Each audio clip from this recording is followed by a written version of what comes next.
C'est Agrodome, le magazine de la ruralité et de l'agroalimentaire de Guadeloupe et de Martinique. Tous les mois, nous partons à la rencontre d'hommes et de femmes passionnés de nos terroirs. Ruralité, innovation, agroalimentaire, nutrition, gastronomie et agronomie sont au cœur d'Agrodome. Alors, je vous invite pour un 26 minutes au cœur de nos régions. Mais juste avant, vous le savez, c'est le sommaire.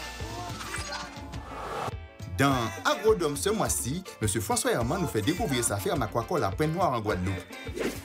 M. Robert Perronnet, maître de chef François Martinique, nous ouvre les portes de son art. M. Jacques Pasco, pleuroticulteur et passionné de son métier Robert en Martinique. Les conseils de nutrition Mike et Mr. Jingle pour les petits et les grands. Découvrez les plantes de couverture utilisées par les agriculteurs de Guadeloupe et de Martinique. M. Guillaume Bréja nous invite dans ses cuisines au François en Martinique. Bon mag!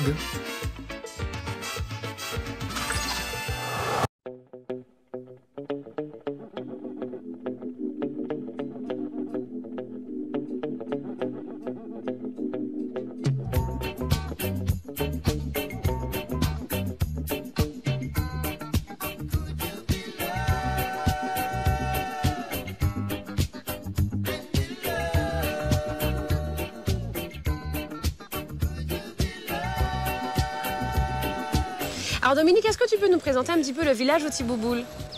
Le village de Tibouboul, c'est une exploitation, c'est un site agritouristique. Donc qui dit agritourisme, dit partie agricole et partie touristique. Très bien. D'accord? Donc ici en partie agricole, j'ai choisi de me développer en fleurs tropicales, en verger, en vanille et en plantes médicinales surtout. Mais en partie touristique, j'ai choisi d'être labellisée en ferme de découverte et en ferme auberge, avec hébergement aujourd'hui. Alors, le village de Tibouboul appartient au réseau d'agriculteurs qui se sont réunis et en fait ont formé Bienvenue à la ferme. En adhérant à ce réseau, quel est le petit plus que vous pouvez avoir?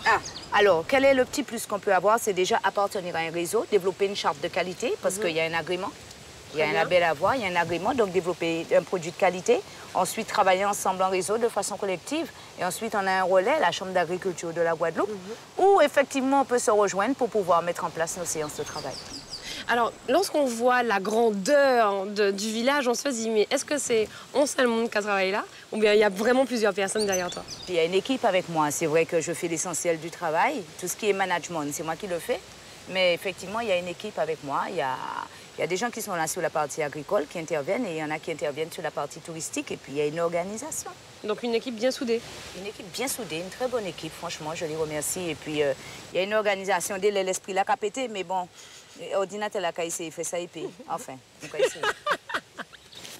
Aujourd'hui, de toutes les façons, nous allons vous faire découvrir le village au Tibouboul. Mais juste avant, vous le savez, savoir-faire vieillir du rhum, c'est toute une histoire. Et bien, la matière, monsieur Robert Perronnet en maîtrise tous les secrets. Mais juste avant, direction Pointe-Noire en Guadeloupe, à la rencontre de monsieur François Herman. Là, nous allons découvrir sa ferme aquacole. Regardez.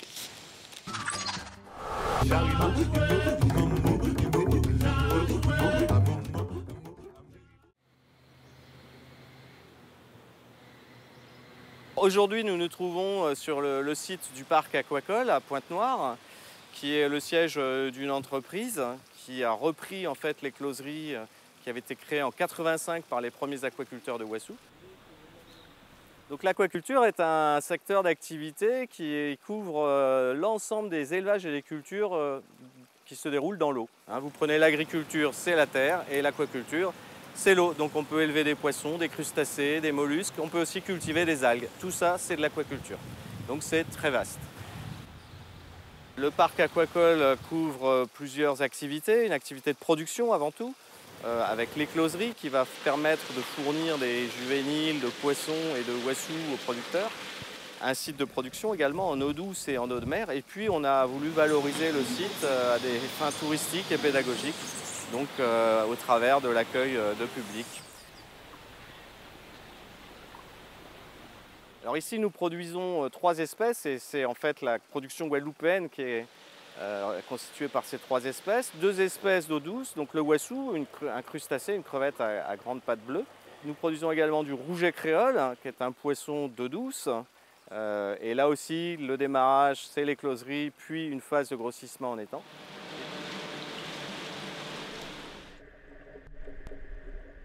Et puis dernière espèce produite historiquement, c'est le loup caraïbe, qui est une espèce marine qui est élevée au large de Pointe-Noire, dans des structures en pleine mer, de cages d'aquaculture.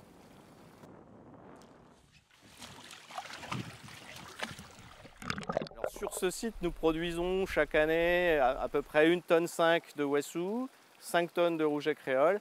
Et puis sur le loup, c'est aujourd'hui notre objectif de développement majeur. Nous espérons l'année prochaine atteindre les 20 tonnes de production.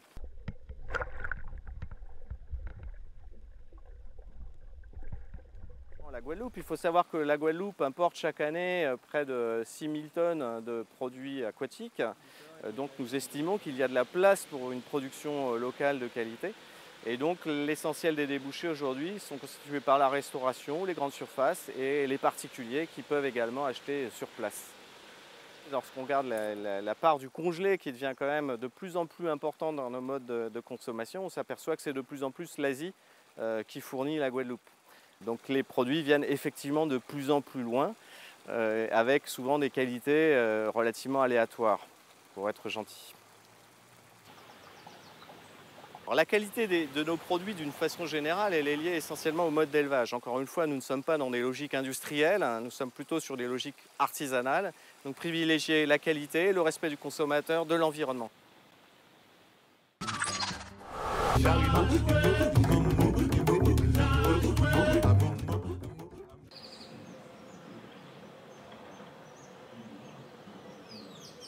Maître de chai, c'est en fait quelqu'un qui est chargé de l'élaboration des produits, des rhums vieux particulièrement, puisque là nous nous retrouvons dans un chai de vieillissement.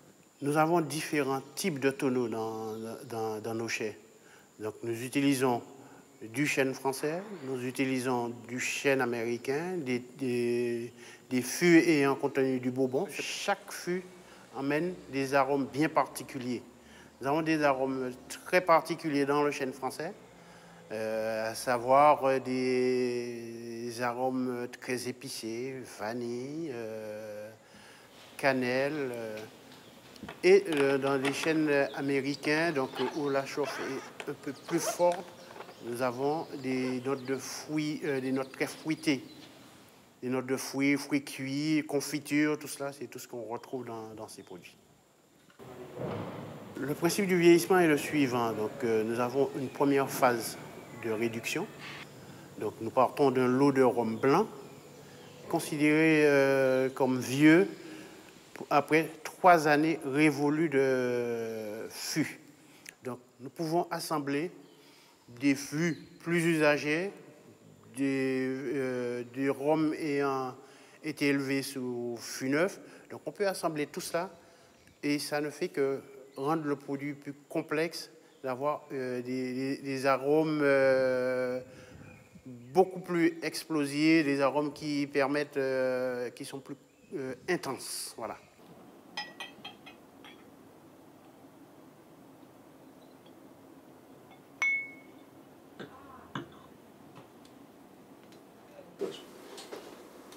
Alors, nous avons une belle robe, donc couleur acajou foncé. Ça, c'est bien, ça. Ah ouais, c'est le vieillissement parfaitement réussi là, avec un tel produit. Ça. Et là, c'est un rhum de 8 ans d'âge. On ressent déjà les arômes qui composent effectivement ce produit. Les notes grillées, tout ça, c'est caractéristique des rhums de plus de 6 ans. En tout cas, au nez, on a une très très bonne tenue, très complexe, puissant, des arômes très puissants.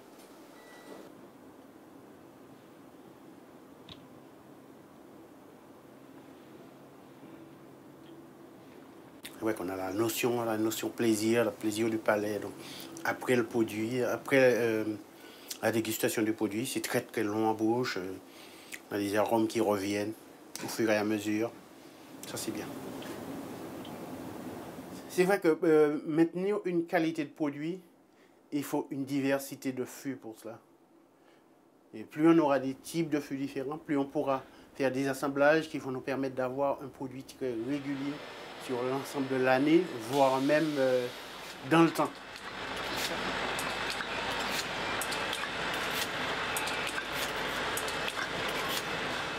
passion pour le rhum vient du fait que j'ai débuté ma carrière donc, dans les alcools. Et au fil des années, donc, j'ai apprécié mon travail, j'ai apprécié de plus en plus. Et puis, bon, les différentes formations m'ont permis d'avoir une vision plus large et puis se rapprocher un peu voir un peu ce qui se fait ailleurs.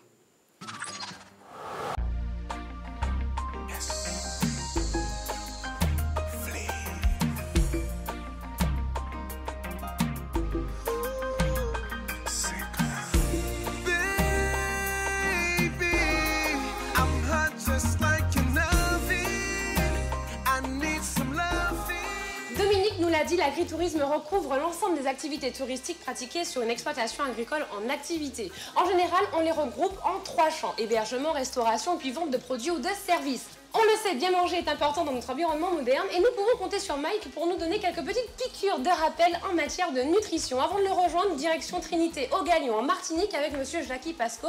Il cultive les pleurotes, c'est inédit dans la Caraïbe. Regardez.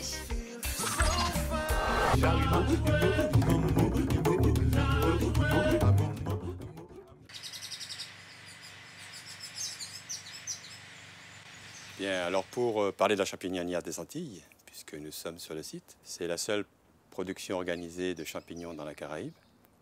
Et nous sommes les seuls producteurs, bien sûr, de pleurotes de la Caraïbe. Ces pleurotes qui viennent de l'origine de la Martinique depuis des millénaires. L'idée de faire des pleurotes à la Martinique m'est venue dans les années 88-89, lors d'un séjour à l'île de la Réunion. Nous sommes des pleuroticulteurs. Donc, ces pleuroticulteurs vont travailler sur une semence qui sera ensuite, comme toute agriculture, je dirais, mise dans une terre d'accueil. Une fois qu'on leur a fait l'ensemencement, on va rentrer dans la première phase de production, qui est la phase dite d'incubation. C'est-à-dire que cette bagasse ensemencée par le mycélium primaire mâle et femelle sera mise dans des sacs pour faire des ballots. Eh bien, les mycéliums primaires mâles et femelles trouveront les conditions favorables pour s'accoupler, à savoir, ils auront la nourriture contenue dans la bagasse, ils auront un peu d'eau restée dans la bagasse, de l'eau résiduelle, ils vont avoir de la chaleur et ils vont avoir de la pénombre. Donc, les 4 conditions favorables pour favoriser l'accouplement. Une fois que cette opération est faite, eh bien, au bout de 15 jours, 3 semaines, nous allons transférer ce ballot de la serre d'incubation dans la serre de fructification, où là, le mycélium secondaire pourra donner son fruit, qu'est le champignon. Les premiers champignons vont sortir à travers les trous que nous faisons dans les sacs. On va avoir une première récolte. Nous allons récolter ces champignons.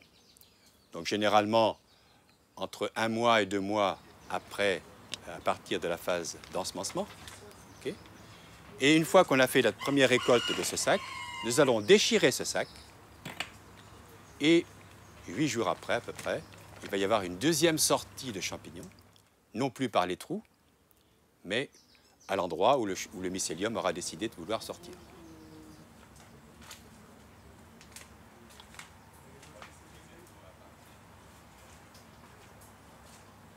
Pour l'instant, nous sommes à peu près à 30 kg par semaine de pleurotes en frais, en ultra frais, c'est-à-dire que les champignons qui sont récoltés du jour sont livrés le jour même ou le lendemain aux différents clients. Et les pleurotes, ils se marient très bien avec le poisson, avec les légumes, avec les pâtes, avec le riz, avec tout. Moi, j'ai une recette avec laquelle je travaille le pleurote, c'est très simple. Je le mets sur une petite plancha. Je prends un petit peu d'huile d'olive avec un tout petit peu de sel. Je tapote avec un pinceau alimentaire de chaque côté du champignon. Je le mets sur la plancha, à peu près 3 minutes sur chaque face. Il va devenir doré, grillé, enfin, craquant. Et quand on le consomme, on a une saveur langouste, fruits de mer, crevettes. C'est très agréable. Et je conseille aux gens de le faire et je leur souhaite un bon appétit.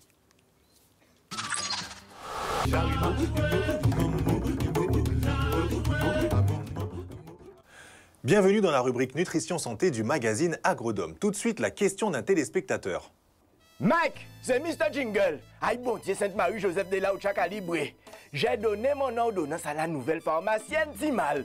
Il belle contre doucelette. Mec, tu me connais. Je ne pouvais pas laisser une beauté pareille. Elle m'a regardé. Je l'ai regardé. On s'est regardé. Et qu'elle m'a fait bidim. Et je lui ai dit, bébé, ce soir, c'est salsa caliente à la casa. Mais tu sais ce qu'elle m'a dit? Qu'il me faut des antioxydants. Moi, Mr. Jingle, morceau fait là, moi oxydé. Ah, pas là. Mais Mike, c'est quoi au juste les antioxydants? Jingle, un antioxydant est une molécule qui diminue ou empêche l'oxydation des cellules du corps. Les plus connus d'une part sont les polyphénols présents dans l'alimentation. On les trouve dans le thé, les fruits rouges, les agrumes. D'autre part, le bêta-carotène, il est présent quant à lui dans le poivron, la carotte, la tomate, la patate douce. La vitamine C et la vitamine E sont également des antioxydants. Alors mangez bien afin de vivre bien. Ah bon? Si c'est ça, je vais prendre ces antioxydants et encore oxydés. Sainte-Marie-Joseph de la Haute-Chacalibré. Rubrique Nutrition Santé, vous êtes à l'antenne? Ouais, c'est Jobé. Nom c'est nom, mais tout nom pas nom. Aïe, comprendre. Gros tête, je suis heureux en trouvant madame au top. Invité manger, on mange raffiné de grands missiers. En entrée, fruits à pain gros sel et tête à cochon salé. En plat de résistance, 11 yam jaune cuit et vers mori gros sauce. Et comme dessert, tiens-toi bien gros tête. Farine manioc cassade dans son chocolat chaud. Il pâté vleille, soi-disant ça que fait grossi, ni trop féculent. C'est trop lourd pour son estomac. Aïe, comprendre. Joby, le terme féculent désigne tous les aliments d'origine végétale, riches en protéines et surtout en amidon. On trouve les féculents dans les pâtes, le riz, les légumes secs, l'igname, le fruit à pain, le maïs et bien d'autres. Les féculents sont la principale source d'énergie dans l'alimentation humaine et animale, alors consomme les féculents avec modération, Joby. Je vois, gros tête. Les féculents, c'est de l'énergie. Alors ce soir, féculents, toute sauce pour madame là. Aïe, comprendre. Rubrique Nutrition Santé, vous êtes à l'antenne. C'est Mandabouya, Missia à côté de là. J'ai zone si mon amour, mon chéri Doudou. À l'école, quand il rentre à casa, c'était qu'à pleurer l'eau. Mon chéri Doudou, il a joué en la couleur. Et là, il monte à casa, c'était qu'à pleurer. Il dit, moi, c'est Simona qui a fait, j'éveille. Il dit, mec, qu'on saxo, et il fait que je n'y miss. Il a crié, jazo, mexo, saxo, pilzo. Où quand vous compte? Jason ne voulait sortir encore. Il voulait prendre protéines, créatine pour une mise qu'on chasse nègre. Peut-être, ça a marché en bitaille là. Madame Desbrouillards, le rôle essentiel des protéines est d'assurer le bon fonctionnement des cellules et de permettre les contractions des muscles. C'est le matériau de base du vivant. Les protéines ne sont pas destinées à fournir de l'énergie au corps. Elles sont présentes dans les viandes, les poissons, les produits laitiers et les légumes secs. On a plus besoin de protéines durant la croissance, la grossesse, l'allaitement et au moment de la vieillesse. Merci, Guadet. Où va Jason? Au soir là, c'est l'entier et 20 cochons. Et la prochaine fois, si on emmerde, ben il y a un bon coup de pied. C'est fan ça. Mash up the place, turn up the bass and make them all have fun. How we blaze the fire, make it fun them. We mash up the place, turn up the bass and make some sound, boy run. And we will end your week just like a Sunday. We mash up the place, turn up the bass and make them all have fun. Skrillex a blaze the fire, make it fun them. We mash up the place, turn up the bass and make some sound, boy run. Grâce à Dominique et à toute son équipe, nous avons pu découvrir les beautés, les splendeurs du village Autibouboul. Ne bougez surtout pas, direction l'hôtel Capes François. Nous allons pousser les portes de la cuisine du jeune chef Guillaume Bréja. Mais juste avant, que sont les plantes de couverture? Vous allez le découvrir grâce à votre magazine Agrodome, puisqu'elles sont utilisées en agriculture, en Martinique et en Guadeloupe.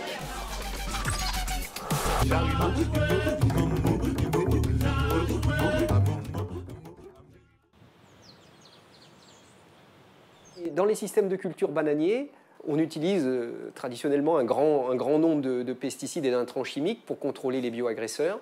Donc les gros bioagresseurs qu'on contrôle sont ceux qui sont aériens, premièrement, donc les cercosporioses, mais également ceux qui sont au niveau du sol, donc les nématodes et les charançons. Et donc, pour réduire cette quantité d'intrants chimiques qui ont des conséquences environnementales qui sont souvent néfastes, eh bien, on utilise des plantes de service comme alternative à ces intrants chimiques et notamment à ces pesticides. Construire des systèmes de culture plus durables, donc plus respectueux de l'environnement. Le CIRAD et ses partenaires, l'Institut technique tropical et les producteurs de bananes, ont monté un projet qui s'appelle le Plan Banane Durable. dont l'objectif est de concevoir des systèmes de culture à base de plantes de service permettant de réduire tous ces intrants chimiques. Les plantes de service ont 3 grands objectifs de service qu'on va leur demander. Le premier, ça va être de contrôler les mauvaises herbes. Ce sont des plantes donc, qui vont couvrir le sol et empêcher les mauvaises herbes de pousser. Le deuxième service qu'on attend de ces plantes, c'est de contrôler les parasites et ravageurs. Et donc, c'est notamment, dans le cas du bananier, les nématodes et les charançons. Alors, un nématode, c'est un ver microscopique, enfin disons entre millimétrique, qui fait des nécroses dans les racines de bananier et qui ensuite perturbe son ancrage, le bananier va chuter ou bien son rendement va être diminué.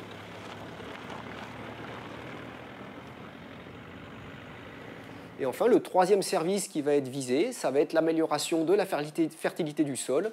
Alors, aussi bien dans sa composante physique, c'est-à-dire créer de la porosité pour que les racines du bananier puissent s'implanter correctement, comme dans sa composante un peu chimique, en améliorant le stock d'éléments fertilisants, d'éléments nutritifs disponibles. Il y a 2 grands groupes de plantes. Il y a des plantes qu'on va utiliser pendant la phase d'interculture, c'est-à-dire dans la période de jachère qu'on positionne entre 2 périodes de la vie de la bananeraie. Et donc, ces plantes-là, elles vont être destinées à assainir les sols vis-à-vis des parasites et à restaurer la fertilité. Alors, dans ce contexte-là, on peut utiliser des mélanges de plantes qui se complètent en fonction des services de restauration de la fertilité et d'assainissement vis-à-vis des bioagresseurs. Et puis, il y a un autre groupe de plantes qu'on va mettre en place sous bananeraie, et là, qui va assurer une couverture et protéger les sols de l'érosion, et ensuite contrôler les adventices, donc les mauvaises herbes qui pourraient pousser. Donc les producteurs commencent à utiliser ces plantes. Donc c'est vrai que petit à petit, on voit émerger ces systèmes parmi les producteurs de bananes de Guadeloupe et de Martinique.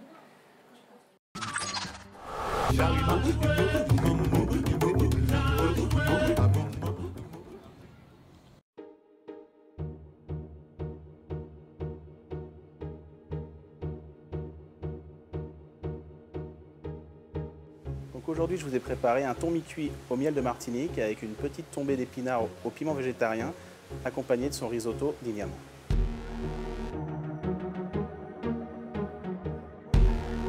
J'ai utilisé un thon rouge qui sont pêchés par mes pêcheurs locaux, qui est extrêmement rouge, extrêmement goûteux et très tendre, que j'ai assimilé avec le miel en fait, de Martinique qui est très doux, et j'essaie de faire un effort d'utiliser un maximum les produits de la Martinique, en tout cas des Antilles. Et au niveau de la cuisson, après, ça nous fait quelque chose de très croustillant et tendre à la fois.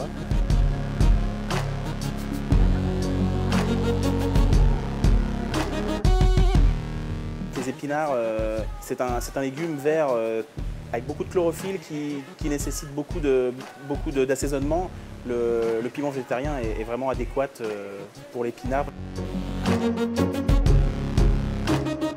J'avais envie d'utiliser ce légume qui est dur aussi quand même à la base et essayer de le cuisiner comme un risotto. On a fait plusieurs essais et ça s'est avéré excellent à cuire comme un risotto.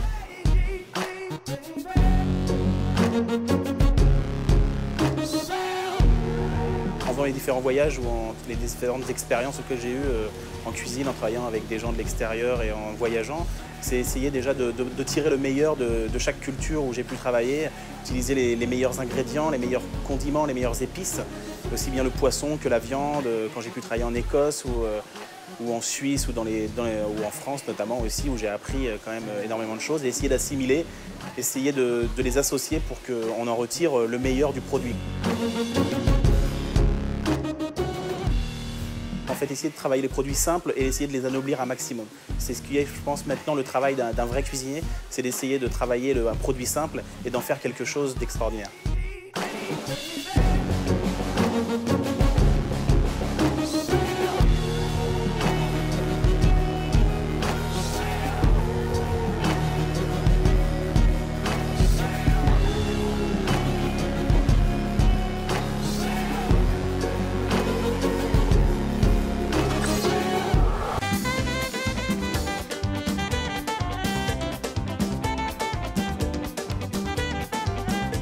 Toujours descend bon l'abattoir, ils joignent événement cette victoire. Ils prennent des découlages, tomber en canal là. Toujours descend bon l'abattoir, ils joignent événement cette victoire. Agrodome, le magazine de la ruralité, de l'agroalimentaire, revient le mois prochain. Et d'ici là, n'oubliez pas, manger proximité, c'est manger qualité et santé.